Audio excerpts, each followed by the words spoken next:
దానఫలం. సర్వప్రాణుల పట్ల దయ ఉన్న వారిని, దైవిక లక్షణాలు కలిగిన వారిని చెబుతారు.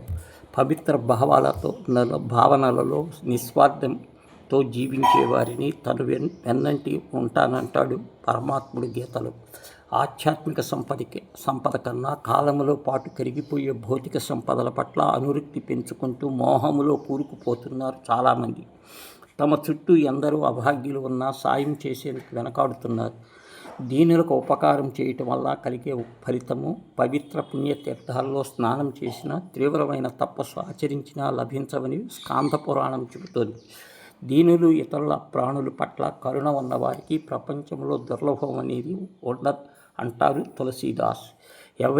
ఎవరైతే మనసుతో నిశ్చల భావంలో పరమాత్మ మీద ఉంచి అన్ని ప్రాణుల హితం కోరతారో వారు నిర్వహణ బ్రహ్మని పొందుతారని చెబుతోంది భగవద్గీత. ఒకరోజు తీర్థయాత్రలకు వెళుతూ కొందరు ప్రజలు వెంట తీసుకెళ్లారు. దారిలో ఒక వృద్ధుడు చలికి వణుకుతున్నాడు. రాజుతో సహా అంతా చూస్తూ ముందుకు వెళ్ళిపోగా ఒక రైతు మాత్రం తనకున్న 2 దోవతుల్లో ఒకదాన్ని వృద్ధుడికి కప్పి వెళ్ళాడు. ముందుకెళ్లేసరికి ఎండ తీవ్రత పెరుగుతోంది.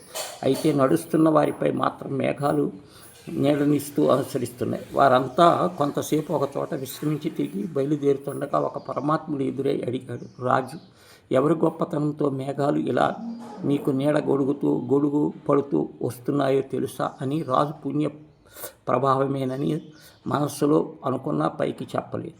మీరు ఒక్కొక్కరు బయటికి వెళ్ళండి, ఎవరి వెంట మేఘం వెళుతుందో వారి పుణ్య ప్రభావమేనని తెలుస్తుంది అంటాడు.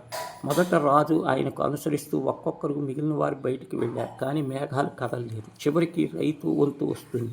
అప్పుడు మేఘాలు అతన్ని అనుసరించాయి. అప్పుడు రాజుతో ఆ మహాత్ముడు నీకున్న అపార సంపదతో కొంత దానం చేస్తూ తద్వారా పుణ్యం ఆశిస్తున్నాం. కానీ రైతుకు తనకున్న 2 దోవతల్లో ఒకదాన్ని ఎలాంటి ప్రతిఫలము ఆశించకుండా చేశాడు. పరమాత్ముడు కోరుకునేది ఇలాంటి నిష్కామ భక్తినే అని వివరించాడు. జనకుడు, అశ్వపతి, దిలీపుడు వంటి కొంతమంది మహారాజులు ఎంతో సంపద ఉన్నా అదంతా భగవంతుడికి చెందిందని భావించడంతో వారి కీర్తి అజరామరమైంది. అహంకారంతో దాన్ని కలుషితం చేస్తే ఆర్భాటం, గొప్పల కోసం చేసే దానం దైవత్వాన్ని కనుమరుగు చేస్తుందంటాడు రామకృష్ణ పరమహంస.